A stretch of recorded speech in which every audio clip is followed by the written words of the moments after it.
মিত্র and Ghosh থেকে প্রকাশিত এই বইটির কভার এতটাই সুন্দর যা সহজেই আমাদের মনকে আকর্ষণ করবে। এর পৃষ্ঠা কোয়ালিটি নিয়ে তো কোনো কথাই হবে না।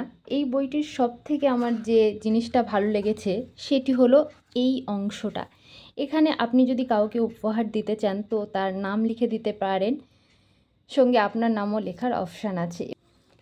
এই বইটির প্রত্যেকটি গল্পের সঙ্গে রয়েছে একাধিক ছবি যা সহজেই আমাদের মনকে আকৃষ্ট করবে এবং অনেক অপরিচিত যে শব্দগুলো, সেই শব্দগুলোর অর্থ আমরা যেন কিছুটা ছবি দেখে বুঝে নিতে পারবো। যেমন একটা জায়গা আমরা দেখব ময়ূরপঙ্খী নৌকা। ময়ূরপঙ্খী নৌকা আমরা শুধু পড়েছি, অনেকেই আমরা জানি না যে সেটি কেমন। সেটার আমরা ছবি দেখে অনেকটাই বুঝে নিতে পারবো যে কেমন, বা সেই ময়ূরপঙ্খী নৌকা সম্পর্কে একটা ধারণা আমাদের মনে জন্মে যাবে।